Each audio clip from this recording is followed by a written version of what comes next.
Hello, traders and investors. Steve Ganz here, and I want to take a quick look at the Lucid position that I opened here a couple of weeks back.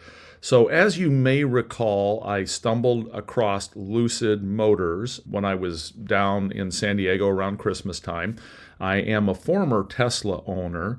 I've had a couple of them over the years, very much like them, Model S. I had a performance model. I love a good performance car, really like that car.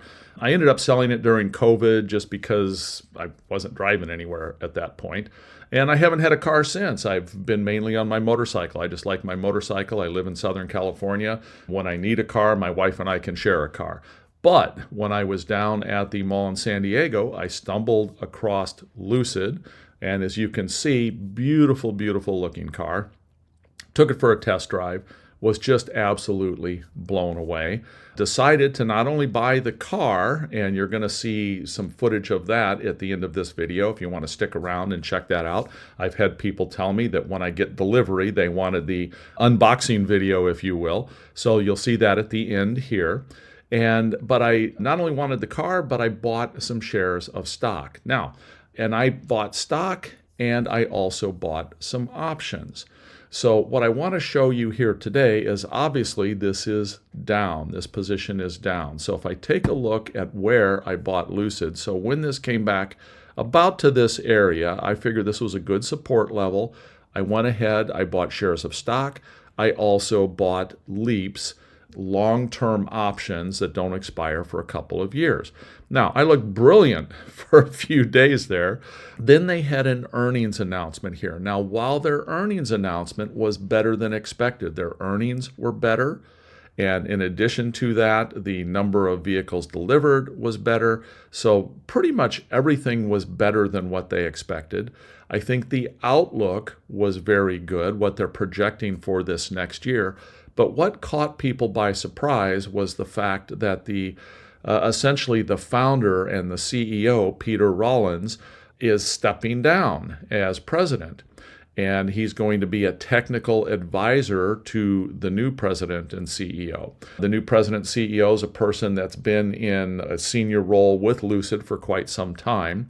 And so there's a lot of speculation. Was Peter forced out? Did Peter leave of his own accord?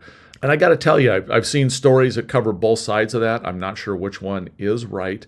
But here's what I do think.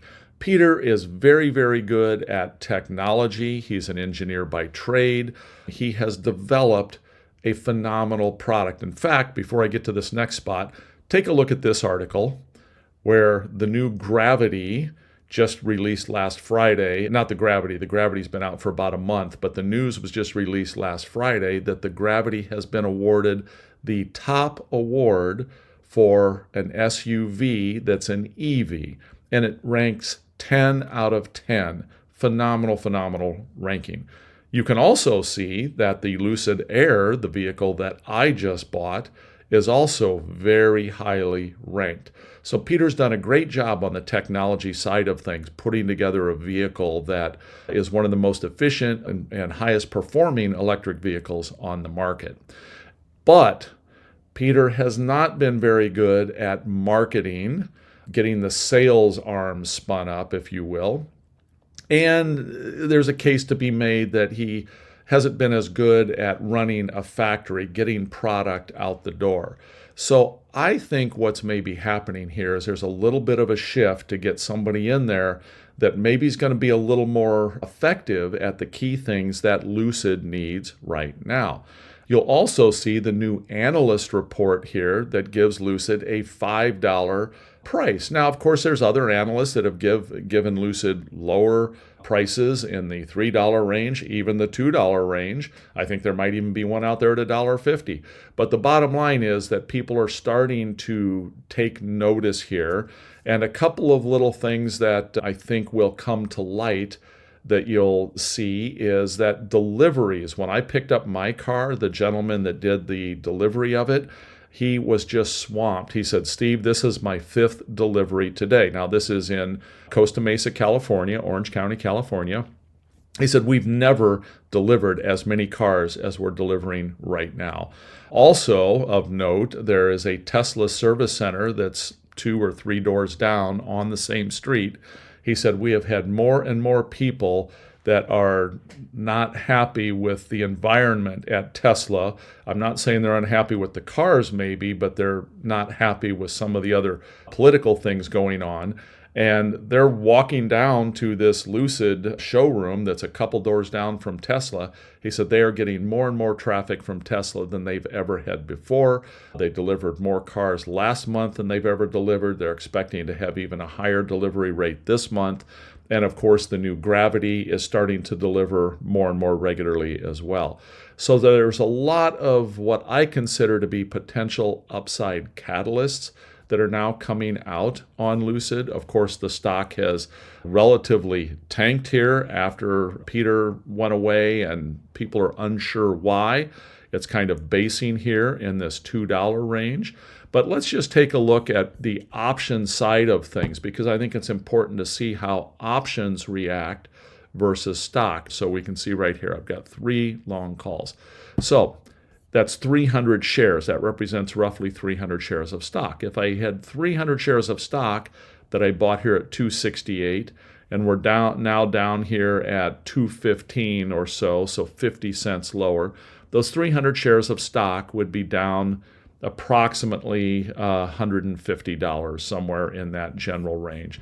Now, the options are down about $118. So, and what's going to happen, though, if this does not rally up, again, these options are dated way out there. So these are January 15th of 27. But the options are going to decay. Time decay is going to kick in, that theta decay that's happening. And I can see how much my theta is here by simply coming in. If you have a paid version, I'm going to be paying 25 cents a day, essentially, to hold this position. So I really do want to see a move up in Lucid stock price and therefore the options price in a few months. I mean, I really need to see this start to tick up. If I get another 6 months from now and I'm still in this same boat in this $2 range, I may have to rethink and decide whether or not I want to hold this to expiration, where at expiration, if it doesn't move anymore, my loss is going to be close to $400. So those are the pros and cons, if you will, of the options. The options aren't as impacted. Those leaps that are much further outdated aren't as impacted as much by a price move right now as the stock is. But the closer you get to expiration, the more quickly a stock move gets reflected right here in the price of the options as well. Again, if we move this out to expiration, we can see that now we're on a much faster curve that's going to be more in tune with the pricing of the stock. So hopefully that helps you understand a little bit about how a leap option, a long-term option, might act in relationship to stock price itself. So I'm continuing to hold my Lucid stock and my Lucid options and my Lucid car. So check it out in the couple little videos that follow this. Thanks so much, everyone. Take care. Well, I actually picked my car up in the rain on Wednesday. So here it is on Friday. We got sun in Southern California. So I thought I would do a quick review, walk around. For me, washing the car gives me the best chance to see the fit and finish, things like that, which I know is something from time to time that people have made comments about with Lucids. I find the fit and finish here to be very good. No panel gaps that seem out of place, nothing like that. Very, very quiet car on the road. And of course, the performance is absolutely astounding. 0 to 60 in right at 3 seconds. So right now, a couple days in, extremely happy with the car. Tons of leg room. Let me give you a hint of that. So the phone is actually the key, or can be the key. There's also regular keys. But as I walk up to it, you can see the door handles pop out. That's typical of a lot of cars nowadays. Hopefully I'm not on the Bluetooth inside the car, but as you can see, lots and lots of rear legroom. These seats are all the way back. I'm 6'3". I have the driver's seat all the way back. and there is plenty of leg room and headroom. Now, I elected to get the one that has the aluminum roof, and the reason I did that is I had a previous Tesla that had a glass roof. I literally got cooked in the car. Now, they claim that it's tinted heavily, etc., and it might be. I didn't test the Lucid version, but the Tesla version, the AC couldn't keep up with it on hot days here in Southern California. So again, lots and lots of leg room, really good performance, very nice seats, massage seats, the whole bit.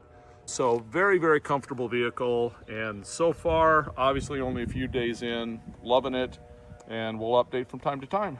So another kind of interesting thing on the dash that I like is, like, when I pull into my garage, it gives me really good readouts. You can see particularly down here on this panel, this full-sized image pops up, and it lets me know how many inches I am from something. And then it gives me a full-on stop when I hit to a certain point. So that just automatically pops up. You can see that this line it's painting around the vehicle there shows me all the areas of issues and things that I might potentially hit, for lack of a better term, if I keep going. So I like that functionality as well.